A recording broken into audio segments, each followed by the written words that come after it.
everybody. This is Carol Stanley with Aviculture TV, and tonight I'm talking with Diane Starnes from Parrot Festival. Diane, can you tell us a little bit of how Parrot Festival got started and what its purpose is and what are some of the fun things you guys do? Okay. Well, first of all, Parrot Festival is the main fundraiser for our rescue organization, which is the National Parrot Rescue and Preservation Foundation. That's a real mouthful, so we usually refer to it as NPRPF. Our main purpose when we first started was education, and Parrot Festival is a dual purpose. It raises money to support our rescue and our educational outreach. As we've grown, we've started bringing in some international speakers. So we always have at least one or two international speakers, depending on what kind of sponsorship we get. To say we've gotten a reputation for being the fun conference. We educate, but we entertain. One of the things that people really enjoy is our meet and greet, which we do on the first night, and this is called Party in Paradise. But even our speakers participate. It is so funny. We had one speaker. He was one of the professors at the Schubach Exotic Bird Health Research Center up at A&M. To see him wearing a hula skirt, a hula bra, and walking around with a hula cup, telling people his cups aren't big enough as he pushes his bra up, was the funniest thing I've ever seen, because we have all the men get up and do a hula dance. Well, not really hula dance. They dance to music, and they walk around and try to collect money from the audience, the attendees, and all of that money goes, towards is part of our fundraising. So it's a lot of fun. One year we had three of our speakers up on top of a tabletop dancing. I thought the tabletop was going to cave in. Dr. Brian Spears was one of them. Oh! And very good to see them up there dancing. Oh, boy, that's great. We probably raised more money for that dance than any other of the little contest type things that we do. But we have contests. We have a DJ that we bring in. We have a cash bar that's there in the reception room. And this year, KT is our sponsor for that event. And we tell people, you go, after the last talk of the day, you go to supper and then come back and we'll serve dessert. And we just party all night. Wow. And I know that your speakers are just, outstanding. Can you tell us a little bit about them? I know you have Nancy Speed. The thing I like is that you have a lot of breeders that are speakers, which is kind of unheard of in the rescue world. We try to reach a wide range of people. We're looking at the pet owners, but we're also looking at hobby breeders and even big breeders, the people that work in the pet store. We have a good relationship with Petco, and we and with the vet students at Texas A&M. So we're trying to have something that will appeal to a wide range of people. Well, birds are universal. Yeah. The first time that Dr. Antonoff, who is one of the avian specialists down at Gulf Coast, it's a reference lab that other labs send their problem cases to. She spoke at the very first Parrot Festival 12 years ago, and she's become a mainstay. So she is here every year. We feel kind of like we have adopted her. Oh. And one year she was commenting on the fact that this was the unique thing about Parrot Festival is that you had such a wide range of speakers that in the past wouldn't even talk to each other. And here they are all sitting together in the same room at the same table discussing all different kinds of things to do with aviculture. Because unless you understand what the different, if you don't know what the researchers are doing and what the breeders are doing and what the animal trainers are doing, and what the conservation is. So we try to have a little bit of all of that. And if you don't know what all of these people are doing, then it's hard to solve problems or to even know what the problems are. You've got all these great things going, and it's for 3 days. Is that how long the Parrot Festival is? And that runs from January It's always the last weekend in January, the last full weekend in January. Oh, okay, great. So unless it happens to fall on a Super Bowl weekend, oh gosh, having a Super Bowl here, we sometimes have moved it the weekend before if there was a Super Bowl and there was going to be a problem with that. But normally it is the last weekend of January. Okay, great. And then which hotel is that at? And it is in Houston. It is in Houston. It's at the Doubletree Hotel out by Intercontinental Airport. So I'm seeing part of this shirt that you've got on. Can you stand up a little bit and show us and tell us? Can you see it now? There we go. It says NPRPF Parrot Festival, and each year we do a different design, so people kind of collect them. We try to have at least one talk that kind of caters to that design. Okay. So that's Nancy Speed is our she's going to talk about kayaks. She probably knows more about kayaks than just about anybody out there. I think at one time I heard you say something about what else do we have besides fabulous speakers and a lot of fun partying stuff. We have some really, really unique vendors. We have a lot of I don't know. It's a real unique group of people. So much parrot paraphernalia you would get for your birds. A lot of things that are unique design, one of a kind type things. Artwork and collector memorabilia and collector. Yeah, gosh. She has some wonderful things. Well, if you find anything in a flamingo, you got to let me know. Oh, okay. Well, we've had lots of things in flamingos in the past, so we'll have to remember that. Of course, we also have the famous 200-item Texas raffle, which we do a raffle at the end of talks each day. We have a daily raffle, and then we also have some big ticket items we have on our 3-day raffle, and a lot of times there'll be an Echo Tour trip on that, and I believe there is one to Belize this year, as well as a small television set and some other things. We've had iPhones, we've had, just a variety of different things, and then the really unique things like stained glass that someone's done. Or one year we had a hand-painted guitar that was just absolutely gorgeous. These are the things that will go in our silent auction.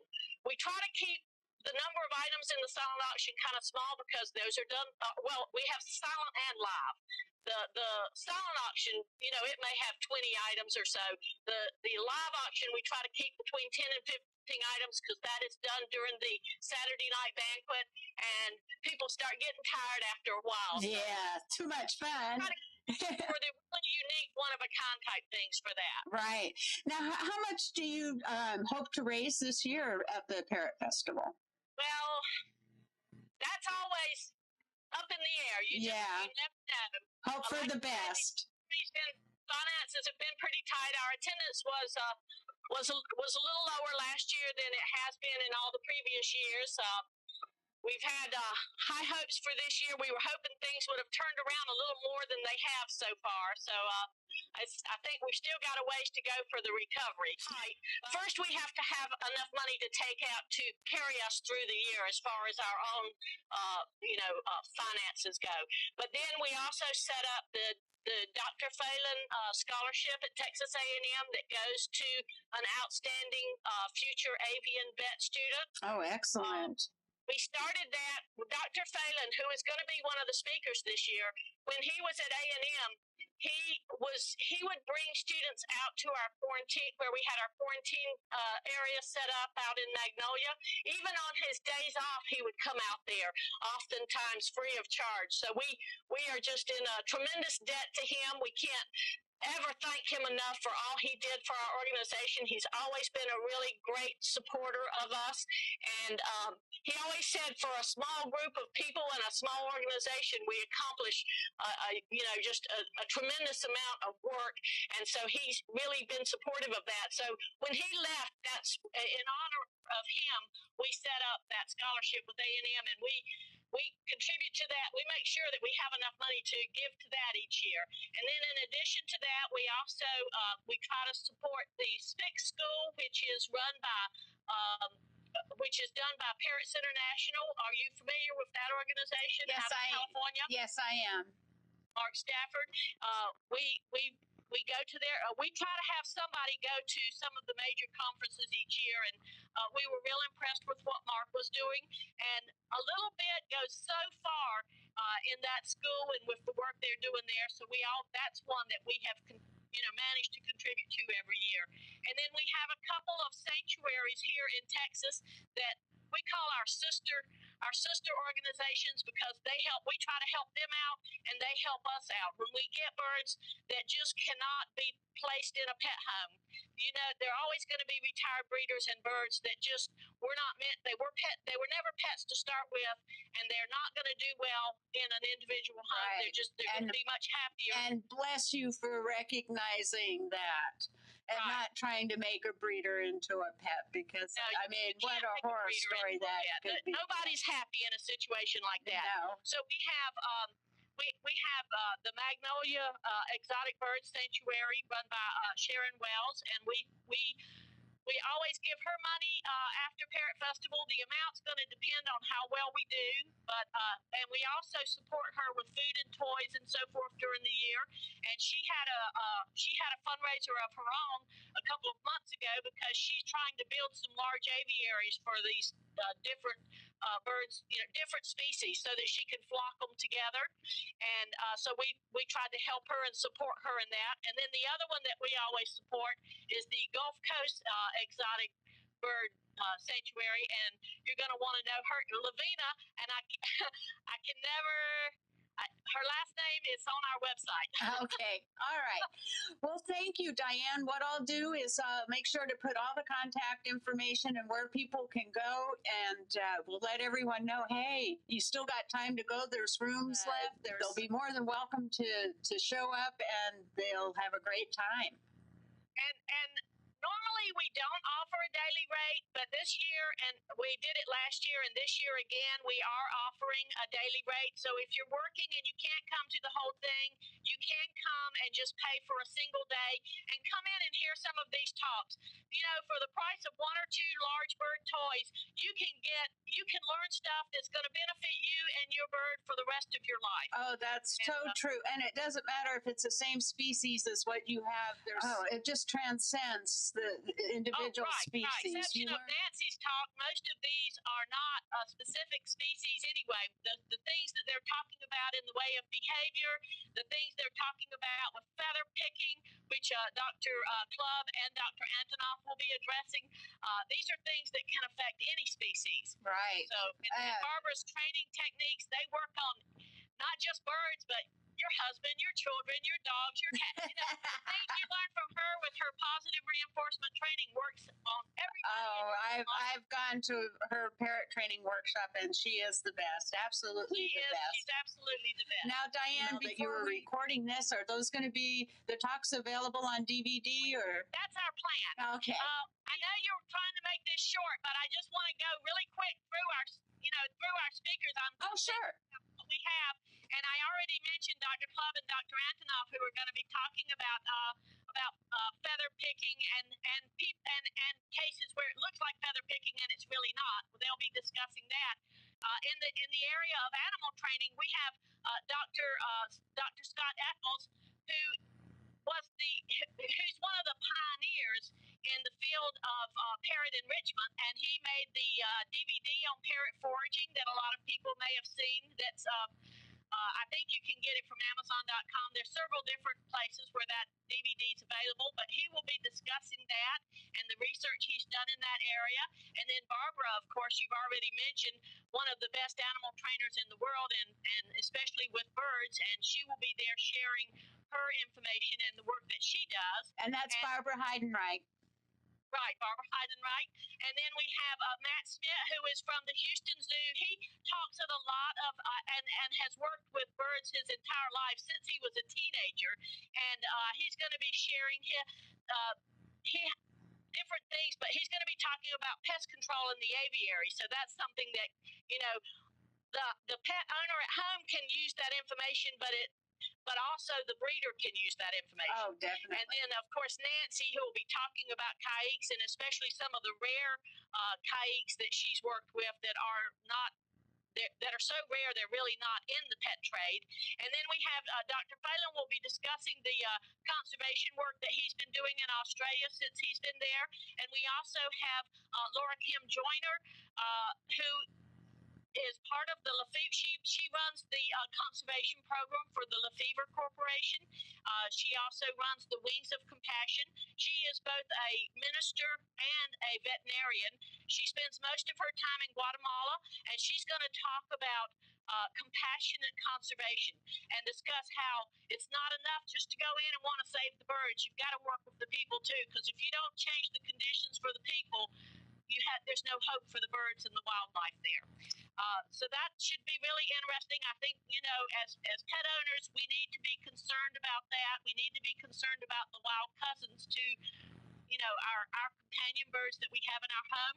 We're also going to have Rick Jordan, who he said, well, his talk's going to be a little bit of a downer, but he thinks people need to face the reality, and he's going to discuss whether or not there is a future for aviculture, because there's fewer and fewer people coming into aviculture and so forth, and there's no place for them in the wild. If they don't exist in the captive breeding programs anymore, they're just not going to exist anywhere. And I think it's really sad to think that my great-great-grandchildren may only experience parrots as a skin in a museum. Oh, and not see that wonderful personality that they have. Exactly. So I don't want to end on a sad note, though. So we need to support our captive breeding programs and put more of them forth just to keep these species going. There's so many that are going extinct, and that'll be it. That will be it. But yes, let's end this on even the ones in captive breeding, there's just not enough bloodlines that, it's just. There's so many restrictions on travel and import export. There's got to be a smart way. We just need to be smarter. And we need to all start working together. We can solve these problems if we work together instead of fussing with each other and constantly being combative. So we try to bring people together and not push them apart. There you go. Before we sign off, I need you to put your head down a little bit and show us what's the story. Oh my goodness. Now, what is this on your head, woman? What do you got going on there? Well, and I have a vest that I wear with this that also I'll wear a lot of times that's covered in pins. It has like over 100 pins on it. If I ever fell in the river, I would drown for sure. Or rust. Like I said, we don't really have a lot of money for advertising. So when we first started doing this 12 years ago, I would go to all the bird shows that I could get to in Texas and in Louisiana, because these are people we really would like to be able to bring in. They would gain so much from this. And I was my walking billboard with my hat and the bird on top and my vest and my flyers that I'm handing out. I would draw people to me. They would come. Oh my goodness! All the pins.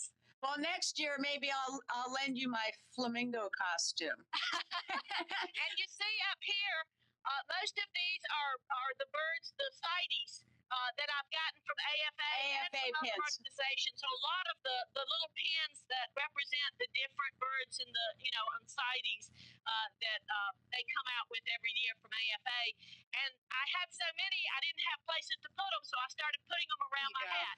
Well, as I said before, I wish you the best and lots of success this year at the Parrot Festival for 2011. And we'll be looking for an update with you after the festivities have ended. Thank you. Thank you so much for coming on Aviculture TV, and we'll have you back soon. Maybe next year you can come and film some of it. Oh, boy, that would be fun. That would be great. Thanks a lot, Diane. I'll talk to you later. Okay. Bye-bye.